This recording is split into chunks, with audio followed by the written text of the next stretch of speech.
Hi, hello guys. You're watching Codeman with Harish and Bharat. So, welcome to the second part of the SWOT analysis of the IPL teams. நம்ம முன்னாடி ஒரு video போட்டிருக்கோம்ல, strength weakness opportunity threats of the IPL teams. இந்த டீம்ஸ்லாம் வந்து யார் யார் வச்சிருக்கலாம், யார் யார் ரீப்ளேஸ்மெண்டா போட்டுட்டு வேற பிளேயர் எடுக்கலாம் அப்படின்னு சொல்லிட்டு நாங்கள் ஒரு ஐடியா கொடுத்துருந்தோம். எங்கெங்கெல்லாம் லேக் ஆறாங்க, இதெல்லாம் கொஞ்சம் திருத்திக்கலாம் அப்படின்ற மாதிரி ஒரு விஷயம் ஒன்று கொடுத்துருந்தோம். அதோட செகண்ட் பார்ட்டா தான் இருக்கு. ஃபர்ஸ்ட் பார்ட்ல வந்து எஸ்ஆர்எச், சிஎஸ்கே, அப்புறம் இன்னும் 2 டீம் போட்டோம், ஞாபகம் இல்ல. சோ இந்த வீடியோல பாத்தீங்கன்னா நம்ம ஒரு 3 டீம் பத்தி பேச போறோம். Mumbai, DC, LSG. ஓகேங்களா? சோ ஃபர்ஸ்ட் டீம் டிசியோட ஆரம்பிச்சலாம். பார்த்து சொல்றா. ஓகே, டிசி வந்து actually majority of the tournament சூப்பரா தான் பெர்ஃபார்ம் பண்ணாங்க. ஆக்சுவலி ஃபர்ஸ்ட் ஒரு 4-5 மேட்ச் அவங்க அன்டிஃபிட்டடா இருந்தாங்க. அதுக்கப்புறம் வந்து குறுக்கு அந்த கௌஷிக் வந்தன்ற மாதிரி மும்பைக்கு அகைன்ஸ்டா ஒரு மேட்ச் தோத்தாங்க. அதுல ஆரம்பிச்சது அவங்க லூசிங் ஸ்ட்ரீக். அதுக்கப்புறம் தோத்துக்கிட்டே இருந்தாங்க. ஒரு 6 மேட்ச் தொடர்ந்து தோத்தாங்க. கடைசியில டோர்னமெண்ட் விட்டு வெளியே போயிட்டாங்க. பட் ஆக்சுவலி ஸ்பீக்கிங் அவங்க டீம் எல்லாம் பார்க்க சூப்பரா தான் இருக்கு. சரிங்களா? இப்போ சொல்றேன், ஆன் பேப்பர் அவங்க டீம் செம ஸ்குவாடு. அவங்க வீக்னஸ் அப்படின்னு பாத்தீங்கன்னா அவங்களோட ஓப்பனிங் ஸ்லாட்ல வந்து ஒரு பயங்கர வீக்னஸ் இருக்குங்க. இப்போ அவங்க வந்து ஜேக் ஃப்ரேசர் மேக்கருக்கு நம்பி எடுத்தாங்க, ஒரு 9 கோடி கொடுத்து எடுத்தாங்க. அன்பார்ச்சுனேட்லி அவரோட அந்த எதை நம்பி எடுத்தாங்க, அந்த அக்ரெசிவ்னஸ் நம்பி எடுத்தாங்க. பட் அந்த ஃபார்ம் அவரால் ரிக்ரூட் பண்ண முடியல. ஸோ அது பெருசா அடி வாங்கிச்சு. அதுக்கு பதிலாக வந்து ஃபாஃப் டுப்ளசி வந்து அவங்க ட்ரை பண்ணாங்க. ஃபாஃப் டுப்ளசியுமே ரொம்ப வந்து சக்சஸ்ஃபுல்லாலாம் இல்லை போன வருஷம் ஃபார் டெல்லி. அந்த ஸ்லாட் அவங்களுக்கு ஒரு பெரிய ப்ராப்ளமாவே இருந்துச்சு. கூட வந்து கேஎல் ராகுல் வந்து டீசன்ட் நல்லதா இருந்தாரு. அவர் கேஎல் ராகுல் அவர் ரோலை கட்டா பண்ணிட்டாரு. ஆனா அந்த ஆப்போசிட்ல இருக்கிற அந்த பார்ட்னரோட ரோலை யாருமே சரியா ஃபீல் பண்ணல. ஸோ அந்த ஓப்பனிங் பார்ட்னர் ஒரு பெரிய ப்ராப்ளம். அடுத்து வந்து நம்பர் 3ல வந்து அபிஷேக் போரேலா இல்ல வந்து கருண் நாயரா அப்படின்னு வந்து பெரிய ஒரு கொஸ்டின் மார்க் போயிட்டே இருந்துச்சு. அபிஷேக் போரேலா ரொம்ப அவங்க பேக் பண்ணாங்க. பட் அவர் வந்து இன்னும் அந்த பர்ஃபார்மன்ஸ் ரிஷப் பண்ட் லெவலுக்கு இன்னும் கொடுக்கல. அவங்க அப்படிதான் நம்பி எடுத்தாங்க. வந்து நல்லா விளையாண்டாரு. நடுவில் வந்து விளையாடி அடிச்சு தூக்கிடுவாரு. அந்த மாதிரி ஒரு பிளேயரா இருந்தாரு. போன சீசன் கொஞ்சம் டிராப் ஆயிடுச்சு அவர் பெர்ஃபார்மன்ஸ். ஆமா. சோ இன்னும் வந்து அபிஷேக் போர்ல பேக் பண்ணுவாங்களா இல்ல வேற ஒரு பிளேயரை சைன் பண்ணுவாங்களான்னு நமக்கு தெரியல. பட் இது ஒரு பெரிய பிரிடாமினன்ட் வீக்னஸா இருந்துச்சு. அதுக்கப்புறம் பவுலிங் டிபார்ட்மெண்ட்ல வந்து பாத்தீங்கன்னா நட்ராஜன் வந்து இன்ஜுரியிலேயே இருந்தாரு. அவர் 10 கோடி கொடுத்து எடுத்தாங்க. அவங்களுக்கு தெரியும், அவங்க ஸ்டார்டிங்ல சொல்லிட்டாங்க லைக் வந்து 2025 அவர் ஆட மாட்டாருன்னு எங்களுக்கு தெரியும். ஃபியூச்சருக்காக தான் நாங்க எடுத்திருக்கோம், அடுத்த 3 வருஷத்துக்காக தான் எடுத்திருக்கோம்னு சொல்லி தான் எடுத்தாங்க. So he will be back which will really bolster their fast bowling attack. அப்புறம் மிச்சல் ஸ்டார்க்குமே வந்து எங்க தேவையோ அங்க வந்து பெர்ஃபார்ம் பண்ணாரு. But most of the match டோர்னமெண்ட்ல வந்து பொளந்து எடுத்துட்டாங்க. அதுக்கப்புறம் என்ன தெரியல, ஆல்டர் ஈகோ வந்து அவர் வந்து அப்படியே மாத்திருச்சு அவர் பெர்ஃபார்மன்ஸ். ஆமா, நல்லா போட்டாருங்க செகண்ட் ஹாஃப் வந்து டோர்னமெண்ட். எப்பயும் அது ஸ்டார்க்கு எப்பயாவது பண்றதுதான். சரிங்களா? சோ இதான் வந்து இந்த டீமோடைய வீக்னஸா இருந்துச்சு. சோ இந்த டீம் வந்து யாரெல்லாம் ரிலீஸ் பண்ணா நல்லா இருக்கும் அப்படின்னு பாத்தீங்கன்னா 2 பேர் பேசிக்கா ரிலீஸ் பண்ணோம். ஃபர்ஸ்ட் வந்து ஹாரி ப்ரூக் அவங்க ரிலீஸ் பண்ணி தான் ஆகணும். ஏன்னா ஹாரி ப்ரூக் கான் பார்ட்டிசிபேட் இந்த ஐபிஎல் அப்படின்றப்போ அங்கேயே ஒரு 6.5 கோடி வந்து டிசிட்டு வந்து ரெடிமேட் கேஷா கையில இருக்கும். ரெண்டாவது பிளேயர் வந்து Jake Fraser McGurk. For all due respect is great attacking player இல்லன்னு சொல்ல. பட் வந்து 9.5 கோடின்ற அந்த ஒரு பிரைஸ் டேக் விட்டுட்டு வெளியே வந்து வேற ஒரு பிளேயர் டிசி ட்ரை பண்ணலாம் அப்படின்னு எனக்கு தோணுது. ஏன்னா இது ஒரு பெரிய ப்ராப்ளமா இருக்கு டிசிக்கு. ஸோ இந்த 2 பேர் ரிலீஸ் பண்ணாலே ஒரு பெரிய பெத் அமௌண்ட் வந்து கையில இருக்கும். நடுவில் இவங்க வந்து ஒரு அடிஷனும் பண்ணாங்க. செடிக்குள்ள அட்டல் அப்படின்னு வந்து ஒரு ஆப்கானிஸ்தான் பிளேயரை வந்து சைன் பண்ணாங்க. 1.25 crores வந்து சைன் பண்ணாங்க. ஸோ அவரு வந்து நான் வந்து ரிலீஸ் பண்ணிடுவேன். அவர் நான் பெருசாக வச்சுக்க மாட்டேன். ஸோ இந்த 2 பேர் மட்டும் இல்லாம அடுத்த கொஞ்சம் ஃப்ரிஞ்ச் பிளேயர்ஸ்லாம் இருப்பாங்க. அந்த 30 lakhs எடுத்து சில பிளேயர்ஸ் ரிலீஸ் பண்ணலாம் இல்லைன்னா விட்டுலாம். பேசிக்கா இந்த 2 பேர் ரிலீஸ் பண்ணாலே 5 கோடியும் சேர்த்து ஆல்ரெடி டிசிட்ட இருந்த அமௌண்ட்டையும் சேர்த்து 20.45 கோடி வந்து கையில இருக்கும். அண்ட் அஃப்கோர்ஸ் அவங்க வந்து சஞ்சு சாம்சனுக்கே போகலாம் அந்த 20 கோடி இருக்குன்ற பட்சத்துல. ஆனா வந்து ஆல் கேஷ் டீல் வந்து அதுக்கு ராஜஸ்தான் ஒத்துக்கணும். அப்படி இல்லைன்னா ஒரு மினி ஆக்ஷன் வந்து அவர் 20 கோடிக்குள்ள எடுக்கணும். அது ஒரு டாஸ்கா இருக்கும். பார்ப்போம். ஆமா, பட் ஆனா டிசிக்கு எனக்கு ஏதோ சஞ்சு சாம்சன் தேவையில்லைன்னு தான் தோணுது. ஏன்னா அந்த ஓப்பனிங் ஸ்லாட் வேணும், கரெக்ட் தான், இந்தியன் ஓப்பனர் வேணும். பட் எனக்கு ஏதோ ஃபாரின் ஓப்பனர் போனா பெட்டரா இருக்கும்னு தோணுது. ஓகே, ஆக்சுவலி அவங்க டீம்ல ஆல்ரெடி வந்து யஷ்தூல் இருக்காரு. சரிங்களா? யஷ்தூல வந்து ப்ரோமோட் பண்ணுவாங்களா? ப்ரோமோட் பண்ணாலும் அது ஒரு நல்ல ஆப்ஷனா இருக்கும். ஸோ இந்த டீமோட பிளேயிங் லெவல் அடுத்த வருஷம் என்னவா இருக்கும் அப்படின்னு பாத்தீங்கன்னா அந்த ஓப்பனிங் ஸ்லாட் சொன்ன மாதிரி ஒரு எக்ஸ்ப்ளோசிவ் ஓப்பனிங் பேட்டர், ஒரு ஃபாரின் பேட்டரா இருந்தா பெட்டர். அப்படி இல்லைன்னா வந்து பிருத்வி ஷா மாதிரி இந்தியன் பேட்டர் இருந்தாலும் ஓகே தான், அது பிரச்சனை இல்லை. ஆனா வந்து ஒரு எக்ஸ்ப்ளோசிவ் இந்தியன் பேட்டர் வேணும். கப்பல்டு வித் கேஎல் ராகுல் நம்பர் 2ல. ஒன் டவுன் வந்து பாத்தீங்கன்னா கருண் நாயர் ஆர் அபிஷேக் போரேல் 2 பேர்ல ஒருத்தர் வந்து ஆட வைக்கலாம். நம்பர் 4ல வந்து அக்ஷர் பட்டேல் நான் வந்து ப்ரோமோட் பண்ணி ஆட வைப்பேன். நம்பர் 4ல ஆடுவாரு. Number 5ல டிஸ்டன் stubs. நம்பர் 6ல வந்து டானவன் ஃபெரேராவை கண்டிப்பா நான் வந்து ஆட வைப்பேன். நான் வந்து டிசி மேனேஜ்மெண்ட் கெஞ்சி கேட்கறேன், டானவன் ஃபெரேராவை ஆட வைங்க. அப்படி நீங்க ஆட வைக்க போறதுன்னு முடிவு பண்ணீங்கன்னா தயவு செஞ்சு ரிலீஸ் பண்ணி தொலைங்க.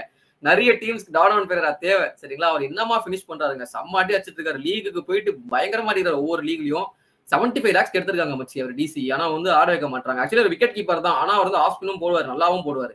நம்ம டிஎஸ்கே பார்த்தோம், அப்புறம் ஜேஎஸ்கேக்கும் அவர் ஸ்பின்லாம் போட்டு பார்த்தோம். ஸோ நம்பர் 6ல வந்து டானவன் ஃபெரேரா, நம்பர் 7ல அஸ்தோஷ் சர்மா, நம்பர் 8ல விப்ராஜ் நிகம், நம்பர் 9ல மிச்சல் ஸ்டார்க். இது வரைக்கும் உங்களுக்கு பேட்டிங் இருக்கு. நம்பர் 10ல வந்து நம்மளுக்கு குல்தீப் யாதவ், நம்பர் 11ல வந்து மோஹித் சர்மா ஆர் முகேஷ் குமார், நம்பர் 12ல வந்து Natarajan as an impact sub. என்ன பொறுத்த வரைக்கும் நான் முகேஷ் குமார் வந்து நீ சொன்ன மாதிரி அந்த டவுட்ல இருக்க மாட்டேன்.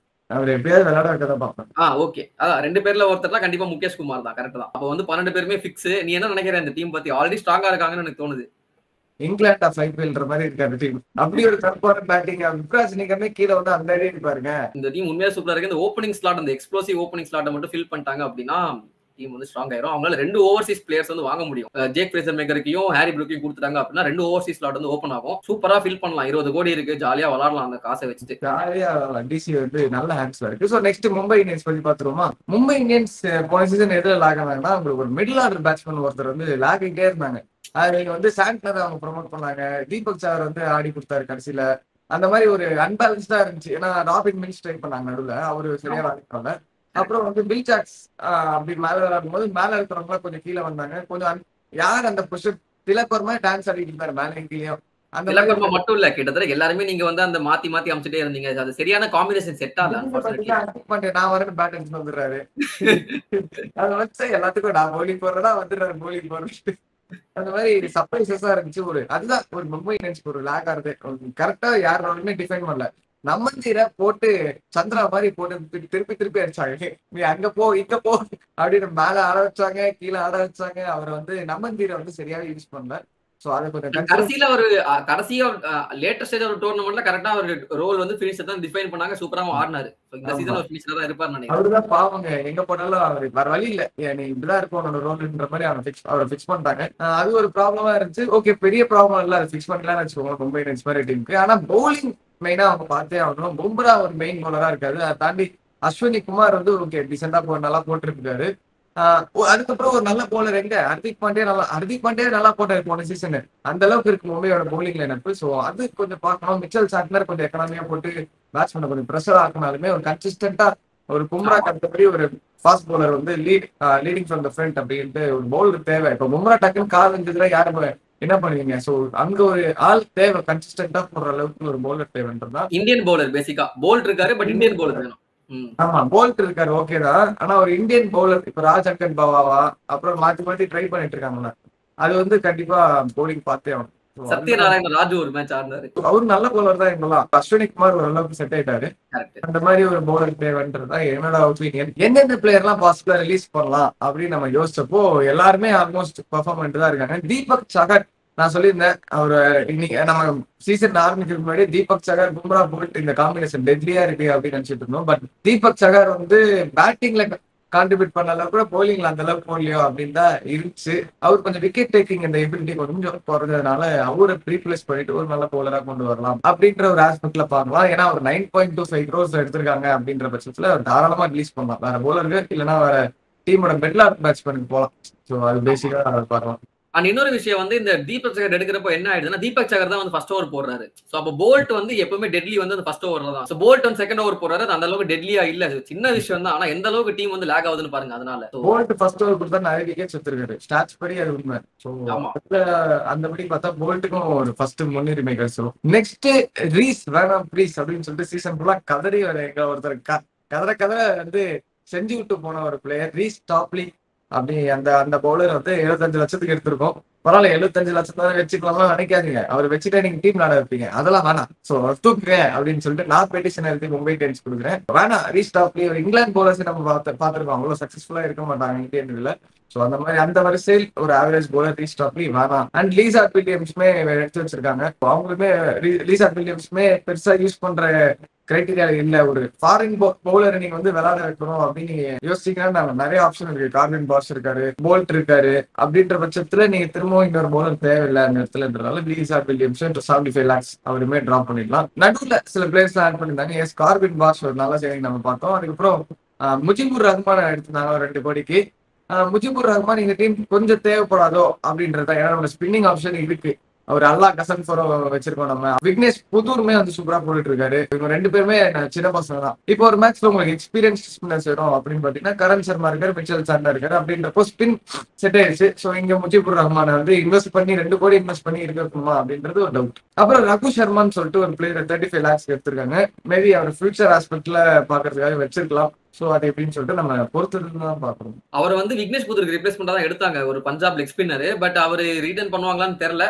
ஏன்னா ஆல்ரெடி உங்க டீம்ல நீ சொன்ன மாதிரி நிறைய ஸ்பின்னர்ஸ் இருக்காங்க. இருக்க ஸ்பின்னர்ஸ் பார்த்துட்டா ஓகே தான். இப்போ அவைலபிள் ஃபாரின் ஸ்லாட்ஸ் ஒருத்தர் ரிலீஸ் பண்ணிட்டா நம்மளுக்கு வந்து ஒரு ஸ்லாட் இருக்கு. ஏன்னா 2 பேரை தூக்குனீங்க, ஒரு ஸ்லாட் தான் வச்சிருக்கீங்க அப்படின்னு கேட்பீங்க. கார்பின் பாஷ் உள்ள வச்சிருக்கிறதுனால அந்த ஒரு ஸ்லாட் மைனஸ் ஆயிடுச்சு. டோட்டலா இப்போ வந்து இருக்கிற ஆல்ரெடி 20 லட்சம் பேலன்ஸ் இருந்துச்சு. இப்போ இந்த பிளேயர்ஸ் எல்லாம் நீங்க வெளில அனுப்பிச்சிட்டு பாத்தீங்கன்னா ஒரு 14.94 crores இருக்கும் நம்மளுக்கு பர்ஸ், இன்க்ளூடிங் த 5 crores. அது வந்து எல்லா வருஷமும் டிசிஐ கொடுப்பாங்க. ஸோ அது சேர்த்து 14.9 crores. நல்ல டீசென்டான பர்ஸ். ஒரு நல்ல ஒரே பிளேயர் கூட போலாம். மெயினா கீ இம்ப்ரூவ்மெண்ட்ஸ் அப்படின்னு பாத்தீங்கன்னா மும்பை ஒரு மிடில் ஆர்டர் பேட்ஸ்மேன் போலாம், இல்லைன்னா ஒரு யங்ஸ்டர் துஷார் ராகேஜா பார்த்தோம்ல பேட்ஸ்மேன், விக்கெட் கீப்பர் பேட்ஸ்மேன், அவருக்கு போனா அவரு நல்லா விளையாடிட்டு இருக்காரு, டிஎன்பிஎல் நல்லா பெர்ஃபார்ம் பண்ணாரு. அந்த மாதிரி இல்லைன்னா ஒரு நல்ல இந்தியன் பவுலர் வச்சு அந்த இடத்துல ஒரு ஃபாஸ்ட் பவுலர் கேட்டோம். சோ பவுலிங் ஆப்ஷன் எக்ஸ்பீரியன்ஸ்டு ஒரு இந்தியன் பவுலர் கூட எடுத்து வச்சுக்கலாம். இப்போ துஷார் ராகேஜா வந்து கான்செப்ட் என்னன்னா, இப்போ இந்தியன் விக்கெட் கீப்பர் வந்து ஸ்டார்டிங்ல ஓப்பனிங் போட்டீங்க துஷார் ராகேஜா மாதிரி அப்படின்னீங்கன்னா உடனே ஒரு ஃபாரின் மிடில் ஆர்டர் பேட்டர் நீங்க வந்து ஆட வைக்க முடியும். லைக் வெவான் ஜேக்கப்ஸ் அந்த மாதிரி வில் ஜாக்ஸ் கூட நீங்க கண்டினியூஸா ஆட வைக்கலாம். சோ லைனை பார்த்துடலாம். ஃபர்ஸ்ட் எடுத்தோடனே ரோஹித் சர்மா, ரிக்கில்டன் ஓப்பனிங் நமக்கு தெரியும். ஸ்கை 1 டவுன்ல, 2 டவுன் வந்து திலக் வர்மா, 3 டவுன் வந்து ஒரு அன்டிஃபைன்டு பொசிஷனா இருக்கு. ஸோ அங்க வந்து மேபி வில் ஜாக்ஸ் ஆட இருக்கலாம், ஆனா ஒரு ஃபாரின் பிளேயர் நம்ம காம்ப்ரமைஸ் பண்ற மாதிரி இருக்கும். ஸோ அதனால இப்போதைக்கு ஒரு சும்மா வேற பிளேயர் இல்லைன்னா ஆப்ஷன்ல வாங்கி ரீப்ளேஸ் பண்ற மாதிரி அந்த பிளேயரை வைக்கலாம். இல்லைன்னா மின்ஸ் இருக்காரு, ஸ்ரீஜித்தை ஆட வைக்கலாம். ஸ்ரீஜித்துமே ஒரு கிளாஸியான பேட்ஸ்மேன் தான், அவருக்கும் சான்ஸ் வெயிட் பண்ணிட்டு இருக்காரு, அவருக்கு கொடுக்கலாம், ட்ரை பண்ணலாம். அண்ட் அதுக்கப்புறம் பாண்டியா, நமந்தீருக்கு அப்புறம் சாண்ட்னர், அதுக்கப்புறம் கசன்ஃபர் ஆர் கார்பின் பாஷ். உங்களுக்கு எந்த மாதிரி ஸ்பின்னிங் கண்டிஷன்ஸா இருந்தா கசன்ஃபர் வச்சு ஆட வைக்கலாம், இல்லைன்னா கார்பின் பாஷ் எடுத்துட்டு போகலாம். அதுக்கப்புறம் போல்ட், பும்ரா, கடைசியில இம்பாக்ட் பிளேயர் யாருன்னு பாத்தீங்கன்னா அஸ்வினி குமார். இது ஒரு ரஃபான டீம்னு வச்சுக்கோங்களேன். இதுல இன்னும் கொஞ்சம் ஆப்ஷன்ஸ் ட்ரை பண்ணலாம். பெவான் ஜேக்கப்ஸ் நீங்க ஆட வைக்கிறதா இருக்கட்டும். ஓப்பனிங் ஸ்லாட்ல உங்களுக்கு ஒரு இந்தியன் கிடைச்சிட்டானா பாரத் சொன்ன மாதிரி தான் நம்ம மிடில் ஆர்டர்ல ஒரு ஃபாரின் பேட்ஸ்மேன் வச்சு ட்ரை பண்ணலாம். அந்த மாதிரி கொஞ்சம் எக்ஸ்பெரிமெண்ட்ஸ் எல்லாம் நிறைய பண்ணலாம். கரண் சர்மா நடுவில் விளையாடலாம். சோ அப்படின்னு பாக்குறப்போ நிறைய ஆப்ஷன்ஸ் இருக்கு மும்பைக்கு. ஒரு பிளேயர் தரமா வேணும், அந்த பிளேயர் வந்து லைன் அப்பே மாத்திடுவாரு. அதுதான் மேட்ரு. நல்லா இருக்கு ஸ்குவாட் பாக்குறப்போ. உங்களுக்கு ஒரு கேள்வி ஒண்ணு வரலாம், ஏன்டா நீங்க அடிஷன்ஸ் சொல்ற போது இந்த ஜானி பேர்ஸ்டோவ் அப்புறம் வந்து ரிச்சர்ட் கிளீசன், அசலாங்காவெல்லாம் நீங்க விட்டீங்களா அப்படின்னா, நான் திரும்பவும் ரிப்பீட் பண்றேன், அது வந்து ஒரு டெம்பரரி ரிப்ளேஸ்மெண்ட் தான். அவங்களால மும்பை இந்தியன்ஸ் ரிட்டைன் பண்ண முடியாது. சோ வந்து அவங்கள மேபி ஆப்ஷன்ல கூட திரும்ப எடுக்கலாம். நீங்க சொல்லுங்க, ஜானி பேர்ஸ்டோ வேணுமா ஹரிஸ், நீங்க என்ன நினைக்கிறேன், எடுப்பீங்களா? ஜானி பேர்ஸ்டோ நமக்கு ரிக்கல்டன் இப்ப செட்டா இருக்கிறப்போ எங்க ஆட இருப்பீங்க ஜானி பேர்ஸ்டோ அப்படின்றது ஒரு கேள்வி. அதுவும் இல்லாம ஒரு ஃபாரின் பேட்ஸ்மேன், அவருக்கு இருக்க காசு போயிட்டாலும் இந்தியன் பேட்ஸ்மேனா இருந்தா, இந்தியன் விக்கெட் கீப்பரா இருந்தா தாராளமா போயிருக்கலாம். நம்ம அவர் ஓப்பனிங் ஆட வச்சுட்டு மிடில் ஆர்டர் ஸ்டார்ட் பண்ணிருக்கலாம். அப்படின்ற பட்சத்துல ஜானி பேர்ஸ்டோ நல்ல பிளேயர், பட் தேவைப்பட மாட்டாரோ அப்படின்றது தான் கேள்வி. கரெக்ட். இல்ல நீங்க ரிக்கில்டன் ரிலீஸ் பண்ணிட்டு பேர்ஸ்டோ வாங்கலாம், ஆனா ரொம்ப ரிஸ்க். ஏன்னா ரிக்கில்டன் செட் ஆயிட்டாரு, நல்லா விளையாடி செட் ஆயிட்டாரு ரிக்கில்டன், அப்படின்றதுல எடுக்க முடியாது. ஓகே. சோ மும்பை இந்தியன்ஸ் பார்த்தாச்சு, இந்த டீம் தேருங்க, நல்லா தான் இருக்கு. திரும்ப லைக் போன தடவை வந்து செமிஃபைனல்ஸ்ல முடிச்சாங்க, 3rd முடிச்சாங்க. இந்த முறை வந்து அதை பெட்டர் பண்ணி சாம்பியன்ஸ் ஆவாங்களா அப்படின்றது நம்மளுக்கு எப்போ ரிட்டைன் பண்ணாங்கன்னு நமக்கு தெரியும். ரிட்டன்ஷன் லிஸ்ட் வரப்போ அதை பத்தி நம்ம பேசலாம். சரி, ஓகே. நம்ம இந்த வீடியோல கடைசியா பார்க்கக்கூடிய டீம் எது அப்படின்னு பாத்தீங்கன்னா எல்எஸ்ஜி. இந்த டீமை பத்தி என்னங்க சொல்றது, நிறைய இருக்குங்க. லைக் வந்து ஃபர்ஸ்ட் ஆஃப் ஆல் இந்த டீமோட வீக்னஸ் என்ன அப்படின்னு பாத்தீங்கன்னா, இந்த டீம் வந்து ஒரு இந்தியன் பவுலரோட போனாங்க. லைக் வந்து இந்த ஃபுல் அட்டாக் இந்தியன் பவுலர்ஸ் இருக்க போதும் அப்படின்ட்டு டீசெண்டா இருந்துச்சு. ஆனா வந்து எக்ஸ்பீரியன்ஸ் நிறைய லேக் ஆச்சு, நம்ம போன சீசன் பார்த்தோம். சோ வந்து பவுலிங் ஒரு பெரிய வீக்னஸா இருந்துச்சு. செகண்ட் பேட்டிங்லயுமே வந்து பாத்தீங்கன்னா அந்த 4 ஃபாரின் பிளேயர்ஸ்மே ஓரளவுக்கு டீசெண்டா ஆடினாங்க. ஆனா ரிஷப் பண்ட் வந்து பயங்கரமா சொதப்பிட்டாருங்க. ஒருவேளை ரிஷப் பண்ட் திரும்ப ஃபார்முக்கு வந்துட்டாரு அப்படின்னா இந்த டீம் ஆன் பேப்பர் நல்லா இருக்கலாமா கூட இருக்கலாம். பட் ஸ்டில் ரிஷப் பண்ட் வந்தாலுமே அவங்களுக்கு அந்த ஓப்பனிங் ஸ்லாட் வந்து 2 ஃபாரின் பிளேயர்ஸோட போறாங்க. லைக் வந்து மார்க்ரம் அண்ட் மிச்சல் மார்ஷ். என்னோட ஒப்பீனியன்ல அந்த இந்தியன் பிளேயர் ஒருத்தர் வந்து ஓப்பனர் ஆட வச்சுட்டு மார்க்ரமுக்கு பதிலா ப்ரிஃபரபிளி ஒரு ஃபாரின் பவுலரோட போனா பெட்டரா இருக்கும், இன்னும் கொஞ்சம் எக்ஸ்பீரியன்ஸ் கிடைக்கும் இந்த பவுலிங்க்கு எனக்கு தோணுது.